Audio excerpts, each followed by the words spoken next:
Buenos días, hermanos. Les invito a que puedan abrir sus Biblias en la carta de Pablo a Filemón, versículo 8. Vamos a dar lectura a este pasaje del versículo 8 al versículo 14.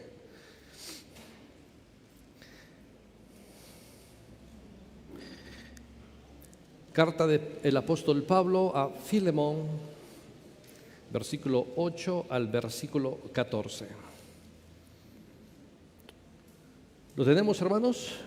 Amén. Leamos, hermanos, la palabra de Dios. Versículo 8. Por lo cual, aunque tengo mucha libertad en Cristo para mandarte lo que conviene, más bien te ruego por amor.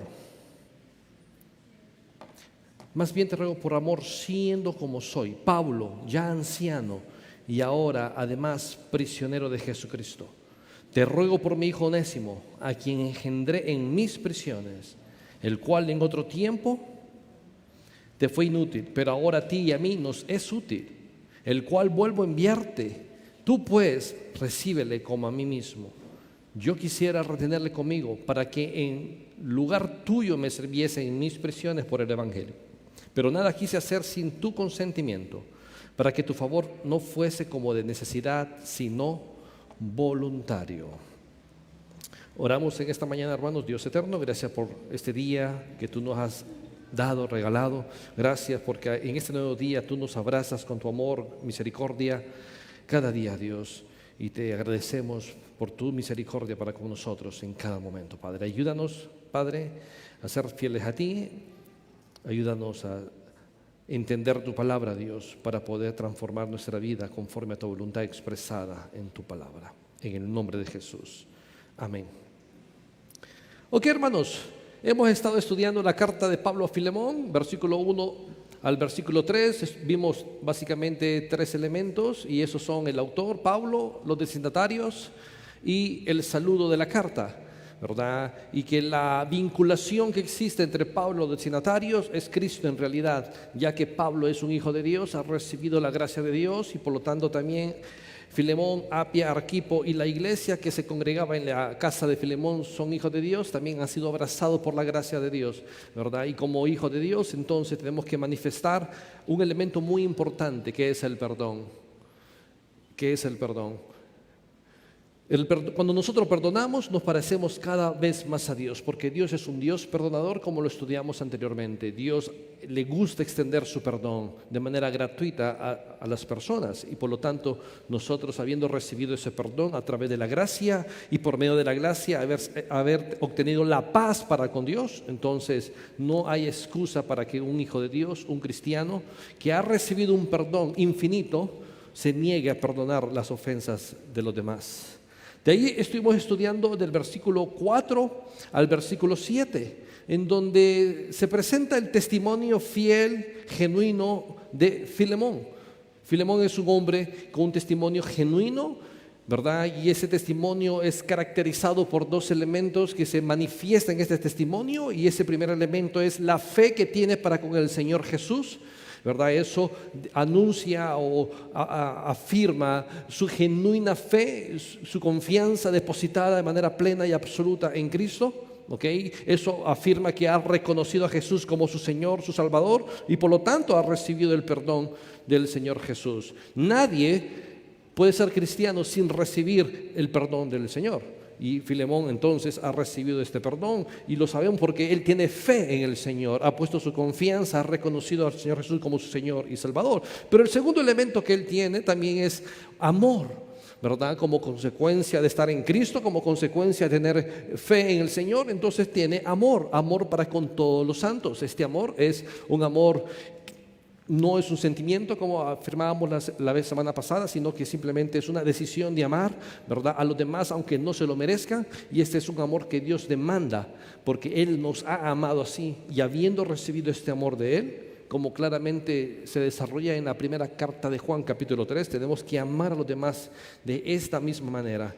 Así que vemos este testimonio genuino de fe y de amor que tiene Filemón: fe para el Señor Jesús, amor para con todos los hermanos, ¿verdad? Y esa fe tiene que surgir una comunión con los hermanos, con los unos con los otros, y ese amor tiene que llevarnos a obrar de manera positiva en la vida de los hermanos, como lo hacía Filemón, que consolaba los corazones de los hermanos.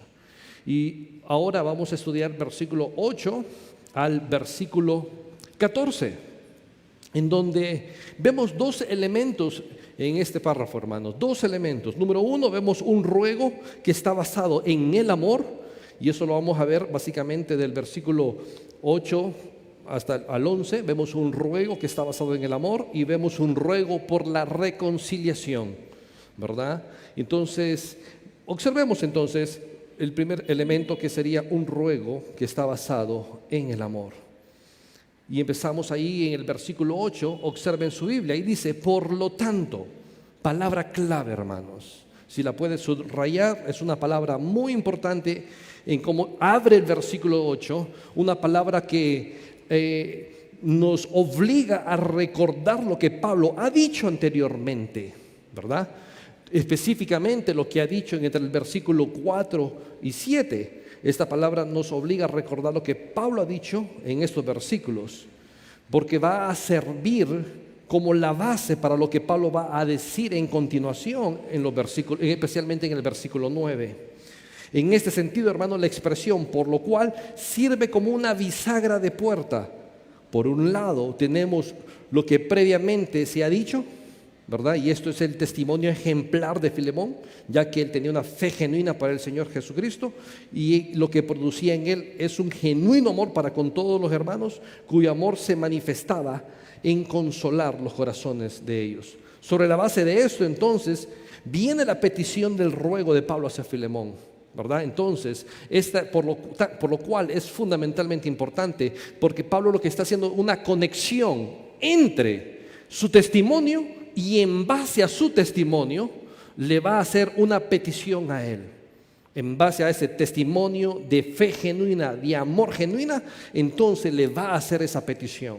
Muy importante esa palabra, entonces, en ese sentido. Y dice, por lo cual, aunque tengo mucha libertad en Cristo para mandarte lo que conviene. Y dice, por lo cual, aunque tengo mucha libertad, mucha confianza en Cristo.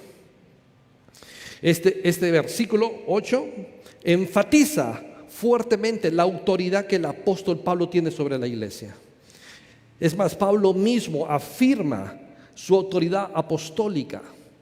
Aunque tengo mucha libertad para mandarte en Cristo, aunque tengo mucha libertad en Cristo para mandarte lo que conviene. Y eso demanda un aspecto de autoridad que el apóstol tiene de parte de Dios.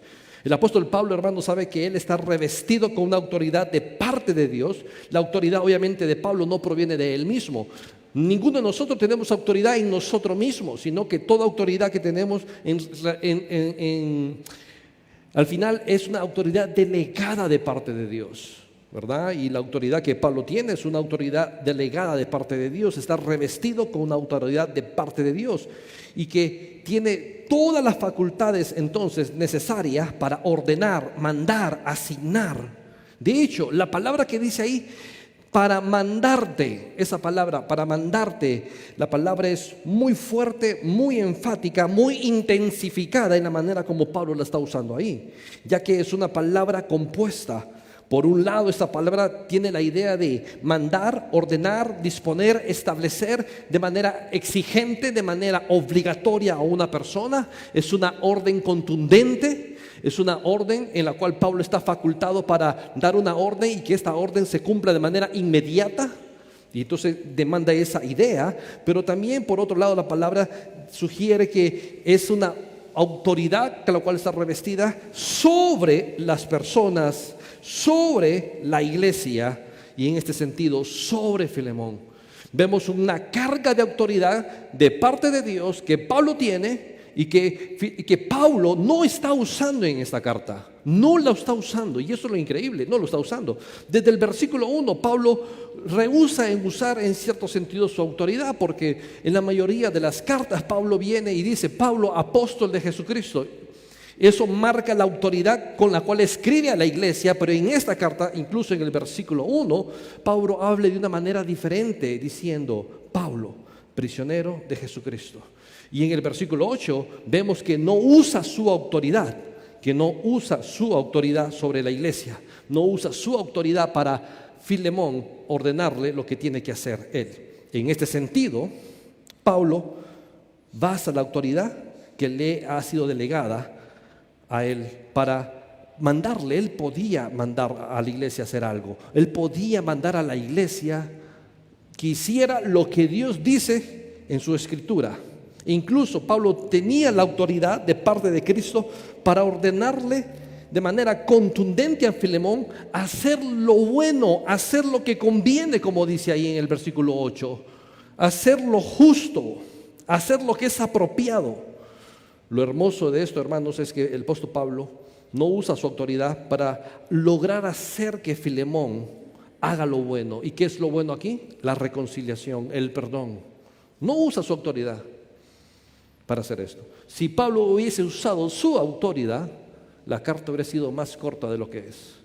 Pablo a Filemón, perdona, recibe a Onésimo, punto.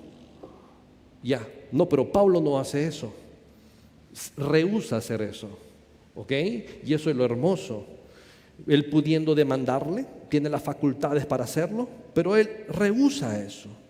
Él no usa su autoridad para hacer que Filemón perdone a Onésimo, ya que Pablo lo que está buscando es un corazón no fingido.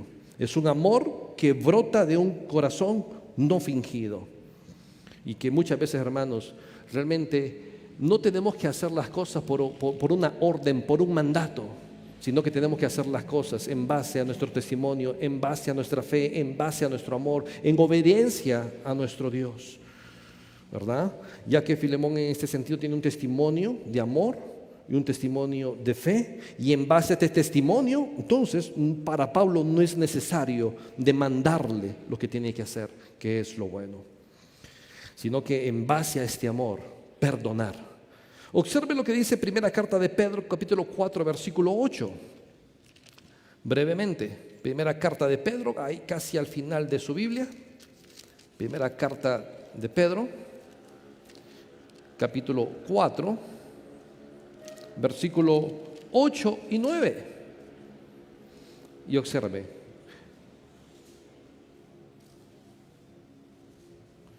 Versículo 8. Y ante todo tened entre vosotros, ¿qué, hermanos? Ferviente amor. ¿Por qué? Esa es la causa, la razón por la cual tenemos que tener como hijos de Dios un ferviente amor, es porque el amor cubrirá multitud de pecados. Como lo vimos la semana pasada, el genuino amor de una fe, de un corazón arrepentido, es aquel amor que perdona, aquel amor que hace algo a favor de la persona, aunque aquella persona no se lo merezca, porque ese es el amor que hemos recibido de parte de Dios. Y aquí dice, ante todo tened entre vosotros ferviente amor, porque el amor cubrirá multitud de pecados. Filemón, ¿qué tenía entonces? Tenía fe, pero él también tenía ¿qué? Tenía un amor. Filemón tenía que entender que los cristianos debemos tener un amor ferviente, un amor intenso. Esta clase de amor, hermanos, requiere que el cristiano dé prioridad al bien espiritual de los demás sobre sus propios deseos. Así se ha tratado de manera ingrata, ruda y hostil. Antepone su bienestar por el bienestar de los demás. Y eso es un ejemplo claro que el apóstol Pablo lo vemos en su vida a través de las cartas. Antepone su bien por el bien de la iglesia. En este sentido. Y eso es lo que vemos nosotros en nuestro Señor Jesucristo. Antepuso su bien por el bien de la iglesia, muriendo a favor de ellos. Y es de esta manera como nosotros tenemos que reproducir también el carácter de Dios, ¿verdad? Ya que este tipo de amor, ¿por qué tenemos que tener ese tipo de amor? Porque este tipo de amor cubrirá multitud de pecados. Lo que caracteriza el amor espiritual verdadero es que cubre los pecados, es decir, que los pasa por alto. No los toma en cuenta. De otra manera es perdonar. Y esto, hermano, realmente lo que está haciendo Pedro aquí es tomando una cita de Proverbios 10:12. Si vamos a Proverbios, capítulo 10, versículo 12, es lo que está haciendo aquí. Proverbios 10, 12. Proverbios 10, 12. Y dice, el odio despierta rencillas, pero el amor cubrirá todas las, no unas cuantas, no dos, no tres, todas, completas, absoluta. Y recuerde cuál era el testimonio de Filemón. Un testimonio de amor genuino. O sea, no era que Pablo había escuchado que Filemón tenía un simple amor, nada más, sino que este amor había sido puesto a prueba, ya que Filemón se había convertido en un experto en consolar los corazones de los hermanos, en este sentido.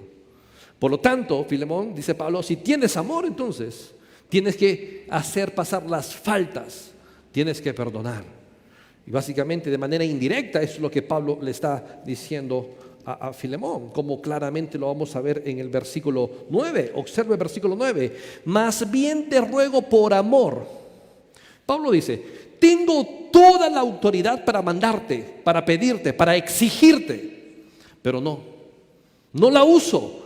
¿Por qué no la usa? Porque no es necesario. Porque si tú tienes, dice Pablo a Filemón, amor, el amor tiene que hacer el resto.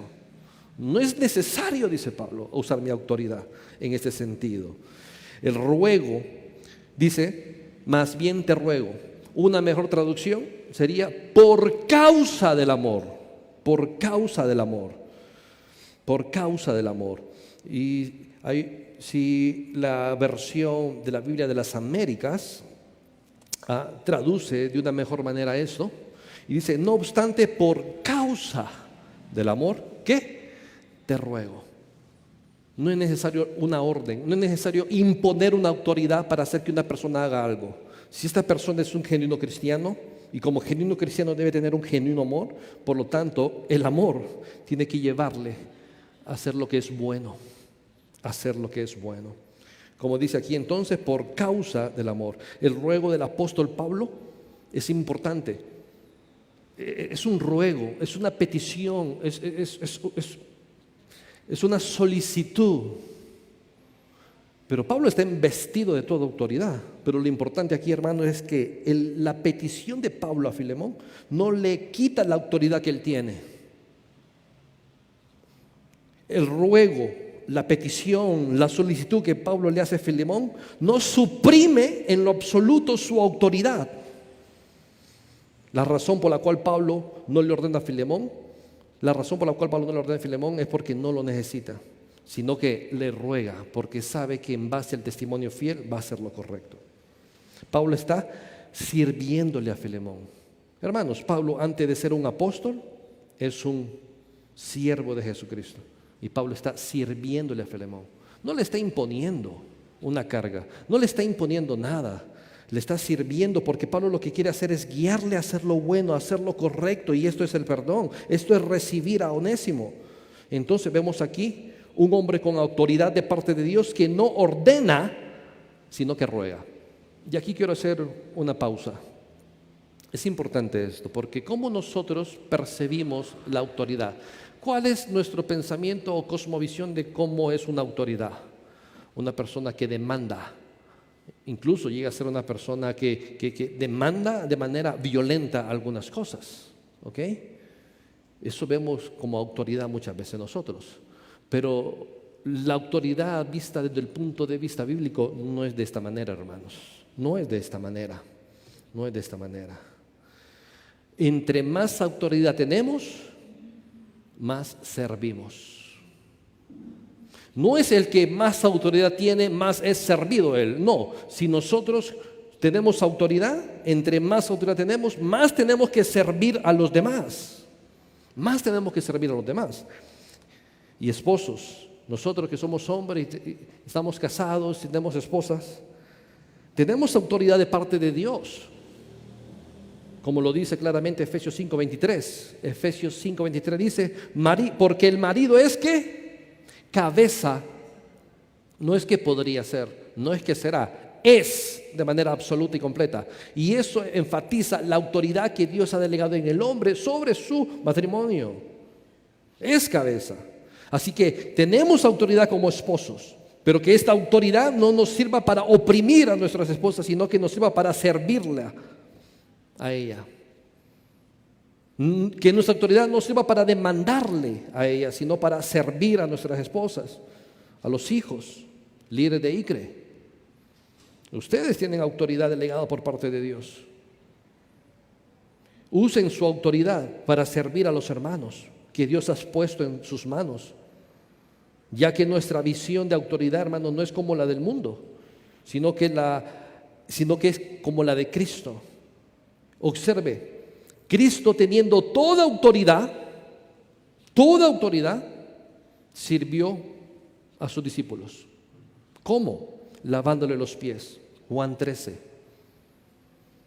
Toda autoridad absoluta, completa sobre toda la creación, Él sirvió. Jesús, que teniendo toda autoridad en el cielo y debajo del cielo, sirvió al mundo con su propia vida. Filipenses 2:5. Observe ahí Filipenses 2:5. Filipenses capítulo 2, versículo 5.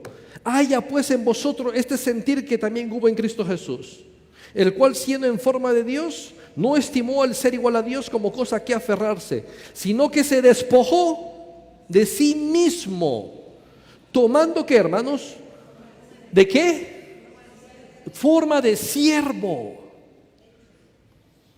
Dios, Jesús, que tiene toda autoridad en el cielo y debajo del cielo, sirvió, tomando forma de siervo, hecho semejante a los hombres, y estando en la condición de hombre, se humilló a sí mismo, haciéndose obediente hasta la muerte de cruz. Esto es como tenemos que vivir nosotros, y esto es lo que Pablo está haciendo. Pablo literalmente lo que está haciendo es reflejar el carácter de Cristo. Teniendo toda autoridad para demandar a Onésimo lo que tiene que hacer, no lo hace, sino que ruega, literalmente ruega a él, le pide que haga lo que es bueno. Volviendo al versículo 9, observe: más bien te ruego por amor, siendo como soy, Pablo, ya anciano y además prisionero de Jesucristo. La base del ruego de Pablo es el amor. Mire, por causa del amor, mire, por causa del amor. La base de la petición del ruego de Pablo para Filemón está basada en el amor. Y esto no es cualquier amor, hermanos. Este no es cualquier amor. Específicamente, este es un amor que Pablo está haciendo referencia. El amor que Pablo está haciendo referencia aquí es el amor de Filemón. Porque recuerden lo que Pablo ya ha dicho en el versículo 5, que Filemón tiene amor para con todos los hermanos. Observen lo que Pablo ha dicho de Filemón en el versículo 7, que en base a ese amor, el corazón de Pablo está gozoso, gran gozo y consolación por el amor de él, porque han sido confortados todos los santos. Entonces Pablo dice: en base a este amor que tú tienes, Filemón, te ruego, en base a este amor que tú tienes, te ruego. El versículo 9, entonces Pablo le dice a Filemón que por causa de tu amor, por causa del amor, es decir, de tu amor, Filemón, te ruego, ya que Filemón tenía un amor que brota de una fe genuina, de una fe no fingida, de una fe real. Por lo tanto, no hay necesidad para demandarle a hacer algo. No es necesario demandarle hacer lo correcto. Y esto, lo que Pablo está buscando de Filemón, es la reconciliación, es el perdón. Ya que por el amor que tiene Filemón, debería de hacerlo como un testimonio, como un reflejo de ese amor, es la reconciliación a través del perdón. Y Pablo sigue diciendo: más bien te ruego, por causa del amor, siendo como yo soy, Pablo, anciano y ahora además prisionero de Jesucristo. Pablo aquí, hermanos, abre un paréntesis básicamente, y ahora introduce una descripción de él mismo. Y esa descripción que hace de sí mismo es que era un hombre ya de edad avanzada, un hombre entrado ya en años. Pablo posiblemente, dice anciano, posiblemente entre 60 y 65 años de edad. Y usted dirá: uy, pero qué joven era Pablo. Hermanos, pero ¿qué problema? En el primer siglo la esperanza de vida era hasta los 40. Normalmente las personas llegaban hasta los 40 años. Pablo ya había rebasado esa esperanza de vida, ya estaba literalmente avanzado de edad. Además, posiblemente aparentaba más la edad que tenía por los viajes que hacía, por el sufrimiento, el desarrollo del ministerio, la preocupación por la iglesia que él tenía. Pablo ya estaba en cierta manera desgastado con una edad avanzada. Y Pablo pone en perspectiva a Filemón: mira, Filemón, yo ya estoy viejo, ya estoy anciano, pero además de anciano, prisionero de Jesucristo. Entonces Filemón debía de entender que este hombre, que tenía toda la autoridad para mandarle a hacer algo, no lo hace, sino que en base al amor que se desprende de Filemón, le ruega, a pesar de su condición de una edad avanzada y ahora de estar preso por la causa de Cristo en Roma. Y vemos esto hermoso entonces, esta autoridad que Pablo no la usa, y vemos un corazón muy pastoral del apóstol Pablo en dirigir y guiar de manera amable a Filemón a hacer lo correcto. Observe el versículo 10. Pablo cierra ese paréntesis después de dar su descripción, y en el versículo 10: te ruego, porque ahora Pablo va a introducir su petición. ¿Verdad? Te ruego. En el versículo 10 encontramos el ruego del apóstol Pablo. La palabra ruego significa pedir fervorosamente, incluso puede llegar a significar implorar. Este ruego es por Onésimo, a quien Pablo va a describir la nueva condición que tiene Onésimo en Cristo, a tal punto que le llama mi hijo. Observe muy bien: te ruego por Onésimo, te ruego por mi hijo Onésimo. Al momento, hermanos, Pablo no es frecuente que use este término. Lo usó con Timoteo, si observamos primera carta a Timoteo, si no me equivoco, primera carta a Timoteo, capítulo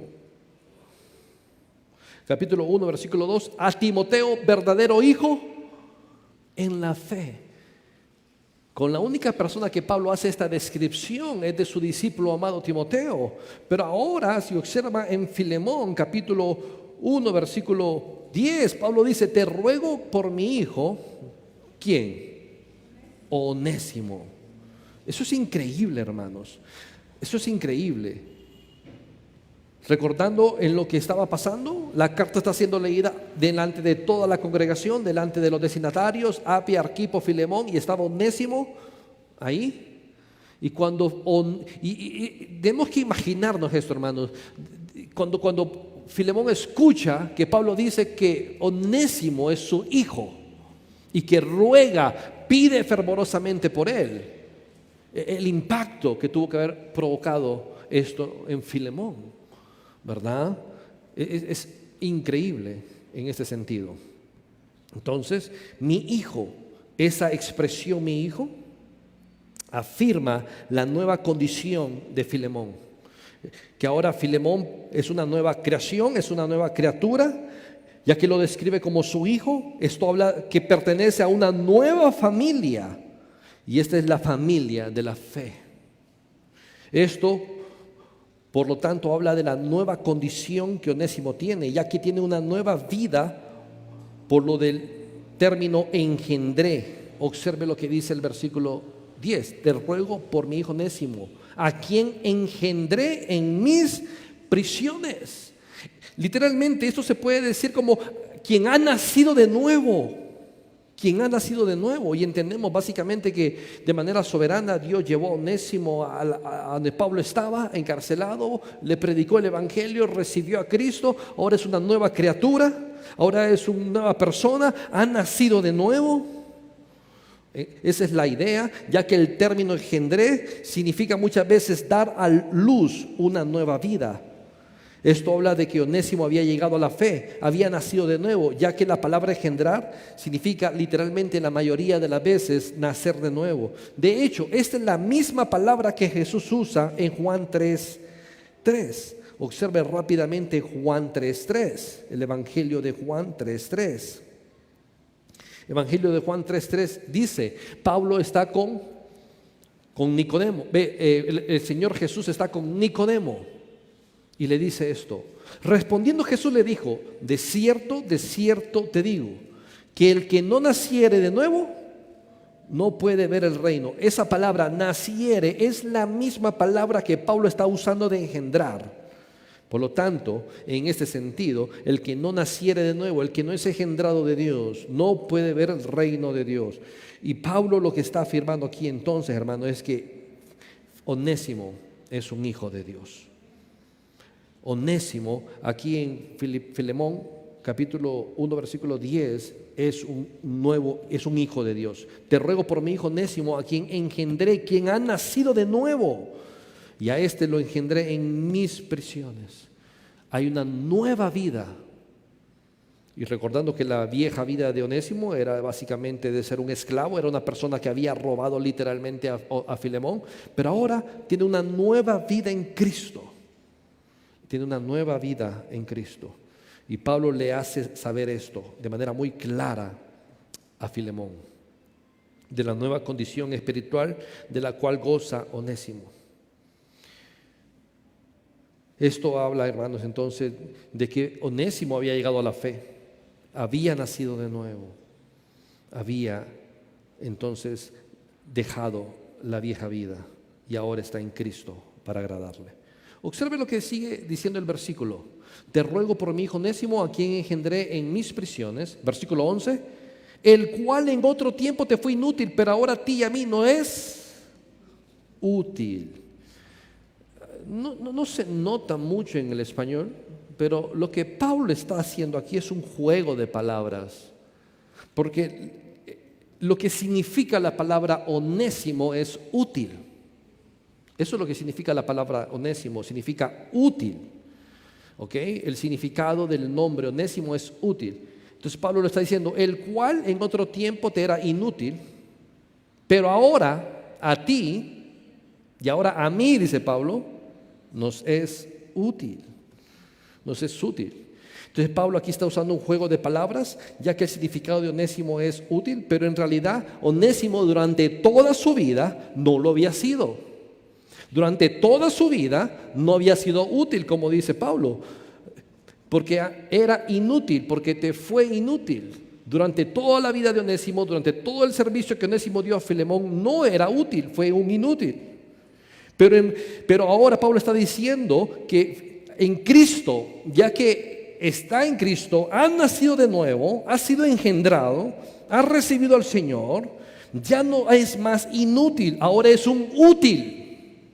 Ahora sí es útil, ahora está cumpliendo con el significado de su nombre. Por primera vez en su vida está siendo útil. Por primera vez en su vida está siendo útil. Y eso es simple y sencillamente porque está Cristo en él. Porque ha venido a Jesús, llega a ser útil. No solamente útil para Filemón, sino útil también para ¿quién? Para Pablo, como él lo dice en ese sentido.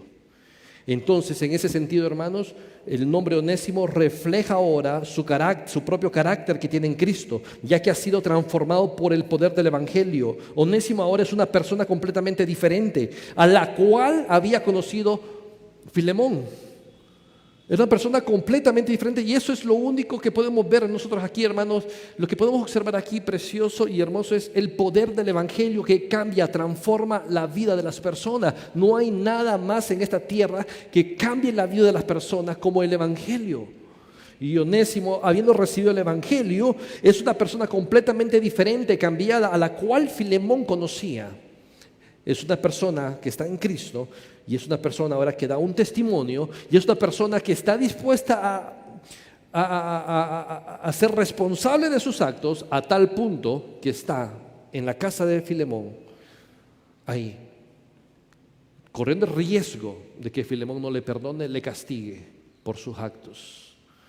Y eso es un testimonio de la fe genuina que tiene Filemón en el sur. Ese es un testimonio de que Onésimo ha testificado a su Señor Jesús como Salvador al estar presente y hacerse responsable de sus acciones si en este caso Filemón no lo perdonara.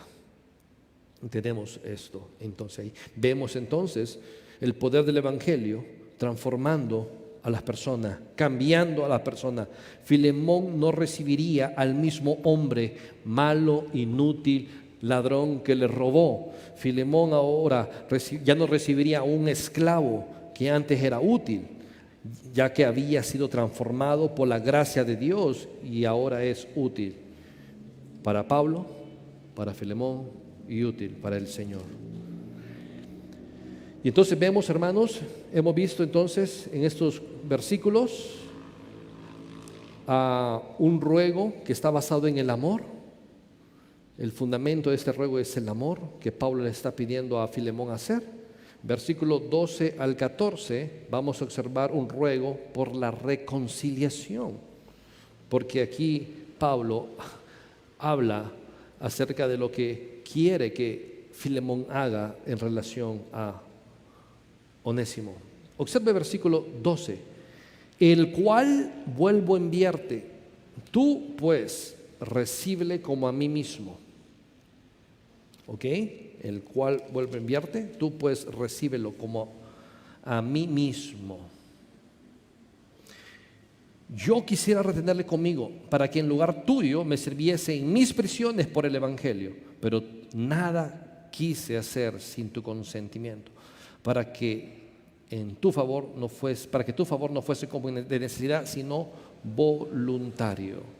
Entonces tenemos ahí, hermanos, un ruego por la reconciliación, y aquí claramente Pablo le comunica ahora a Filemón lo que le está rogando, solicitando a él que haga. Y observemos muy bien, dice ahí, el cual vuelvo a enviarte, tú pues recíbele como a mí mismo. Pablo le dice a Filemón que le ha enviado Onésimo, el cual es el corazón de Pablo. Hay una mejor traducción de esto, y es la Biblia de las Américas, que lo traduce de esta manera. Versículo 12. Y te lo he vuelto a enviar en persona, es decir, como si fuera mi propio. Pablo le está diciendo, te envío a Filemón. Filemón le está diciendo Pablo le está diciendo a Filemón, Filemón, te envío a Onésimo. Él es mi corazón. Literalmente lo que Pablo le está diciendo. Él es mi corazón. Literalmente. Filemón tendría que recibir ahora a una persona que era esclavo, que le falló, que le robó, como si fuese Pablo mismo, como si fuese el corazón de Pablo. La imagen que nos viene esto a nosotros, esta imagen que sale de este versículo, genera el siguiente pensamiento en nosotros. Hablando de manera gráfica, esto es como que si Pablo viene, está en cárcel, se saca su corazón de su pecho, lo empaqueta, ¿okay?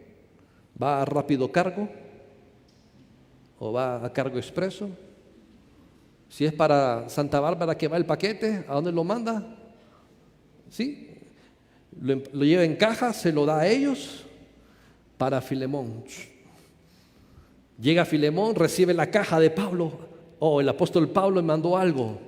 ¿Qué es lo que el apóstol Pablo me dio? Y abre la caja, y Filemón, ¿qué ve ahí? El corazón de él. ¿Quién es Onésimo?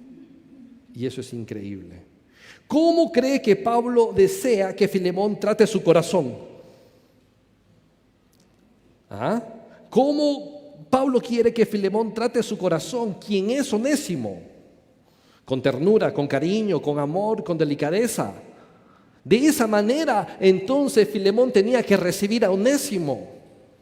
Y eso simplemente es una actitud de perdón y de reconciliación. Filemón puede cumplir esto con Onésimo, ¿verdad? Porque literalmente Onésimo, de acuerdo a Pablo, es su corazón. Entonces, básicamente lo que Pablo le está poniendo en contexto a Filemón aquí es que no tiene otra opción que recibirle con ternura, con amor y con delicadeza.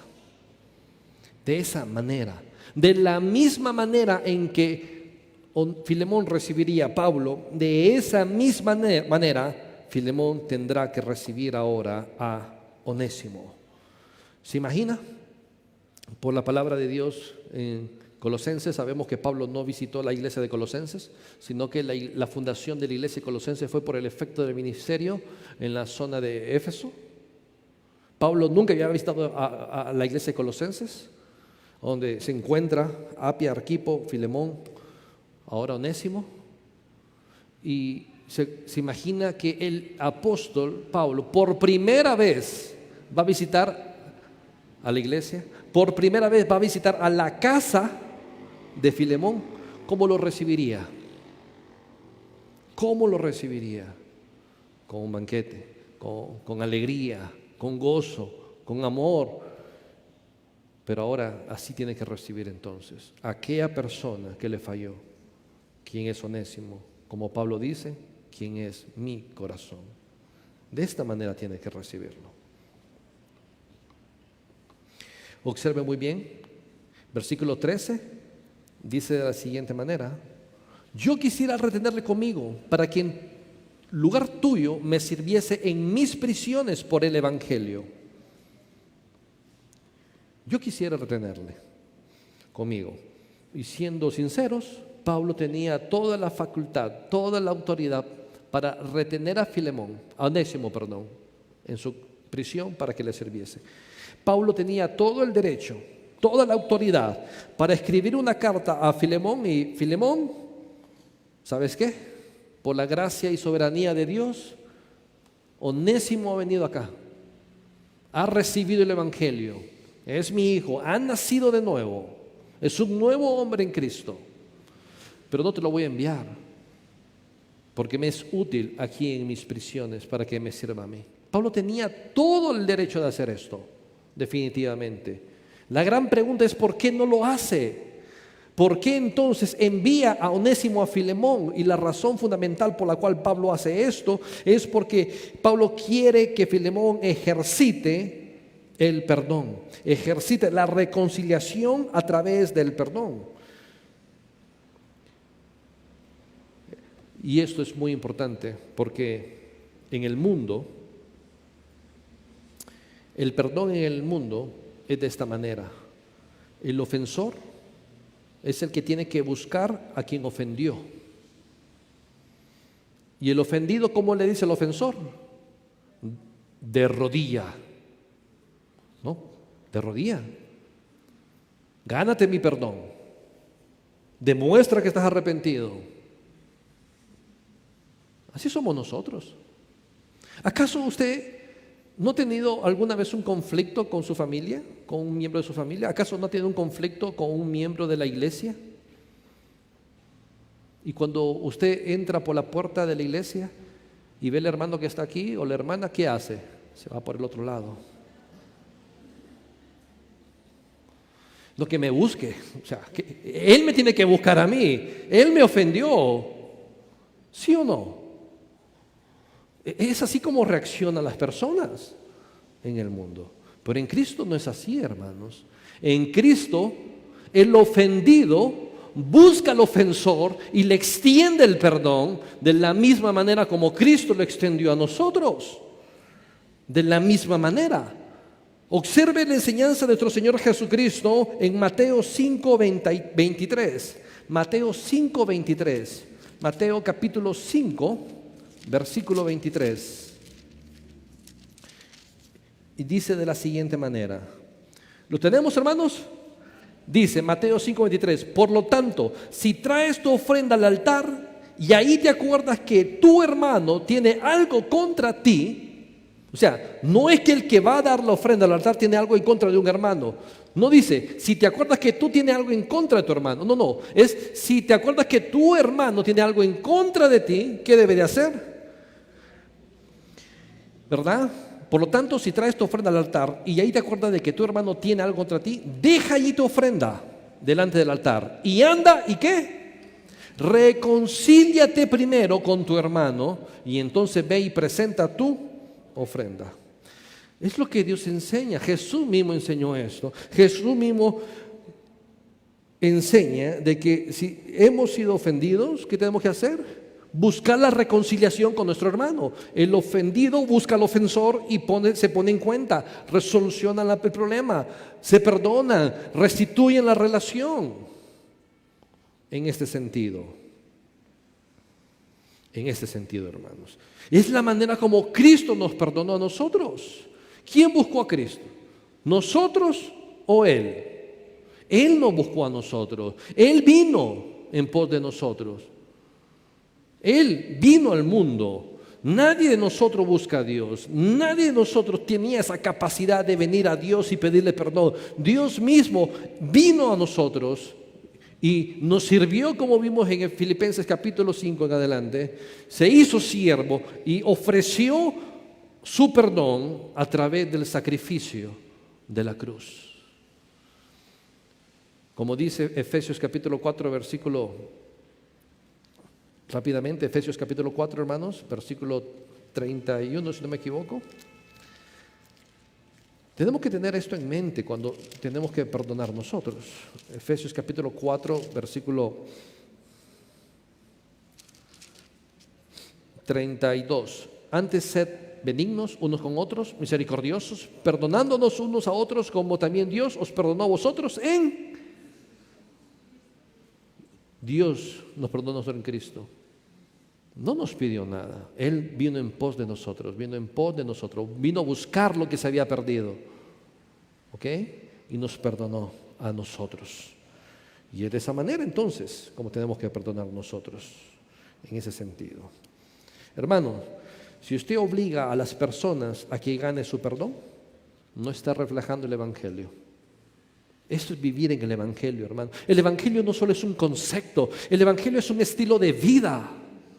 El Evangelio es vivir conforme el patrón de vida que Dios nos ha estipulado en su palabra. Y esta es la manera como Dios quiere que vivamos, en completa reconciliación, porque hemos recibido la reconciliación de parte de Él. Él ha buscado al ofensor y nos ha perdonado de esta misma manera también nosotros tenemos que perdonar a los demás.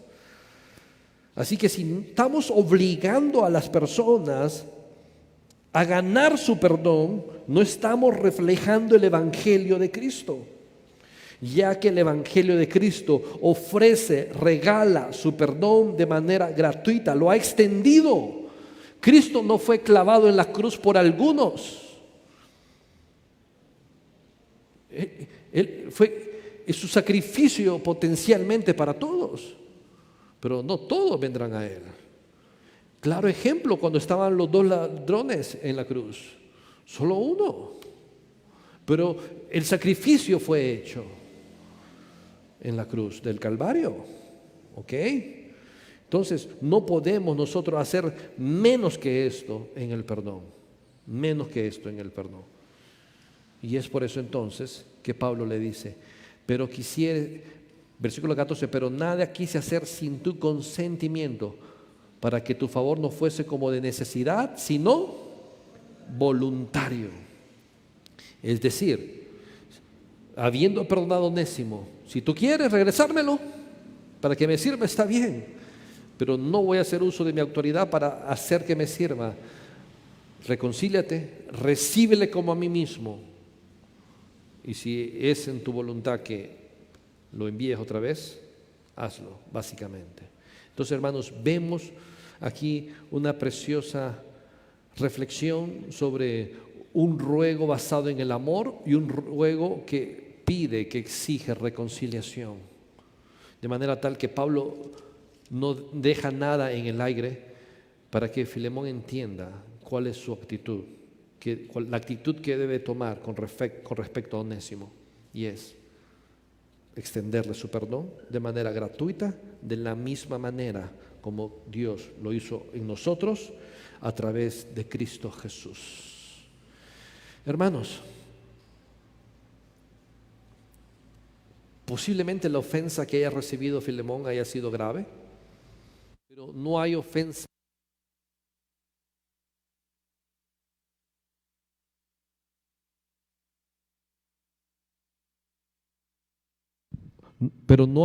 más grande que nosotros hayamos hecho a Dios. La ofensa más grande es la que nosotros hicimos en contra de nuestro Dios. Así que toda ofensa comparada con esa es una ofensa minúscula. Si Dios, que recibió una ofensa enorme de parte de nosotros, toda ofensa que nos hacen a nosotros es una ofensa minúscula en comparación a la ofensa que Dios recibió de nosotros. Y si Dios esa ofensa tan grande la perdonó, ¿cuánto más nosotros perdonar las ofensas que no se comparan con las que le hicimos en contra de Dios?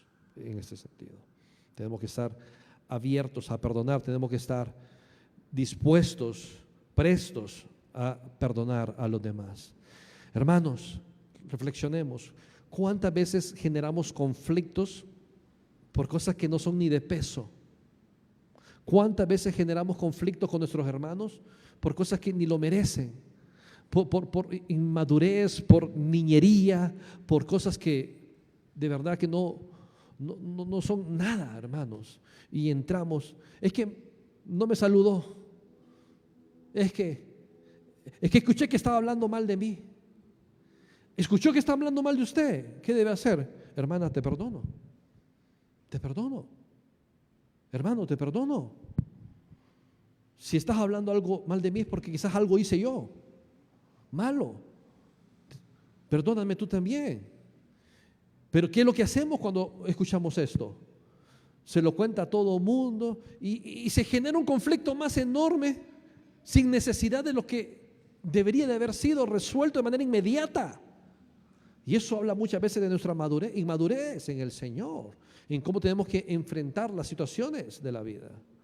Entonces, hermanos, en base a esto, pensemos, meditemos y ofrezcamos, extendamos el perdón de la misma manera en como Dios nos ha perdonado a nosotros.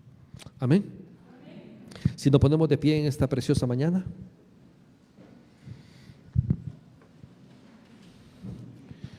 Y oramos a nuestro Señor. Dios eterno, gracias por este día, por tu amor, por tu misericordia, Padre. Ayúdenos, Dios, a ser sensibles, ayúdenos a ser humildes, Padre. Ayúdenos a ser sabios también, Dios, para poder solucionar los conflictos de manera inmediata, para no generar más conflicto, para no generar más impacto negativo, Dios, sino denos la sabiduría, la humildad, para aceptar nuestros errores muchas veces y extender el perdón y recibir el perdón entre los hermanos, Dios, y que tú seas glorificado a través de esas acciones que nosotros hagamos, Dios eterno.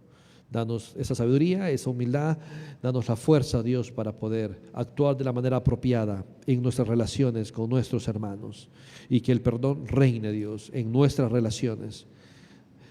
De la misma manera como tú nos has perdonado, entonces perdonemos a los demás. Ayúdanos a ejercitar esta maravillosa actitud de perdonarnos los unos a los otros. En el nombre de Jesús, amén. Hermanos, estamos despedidos.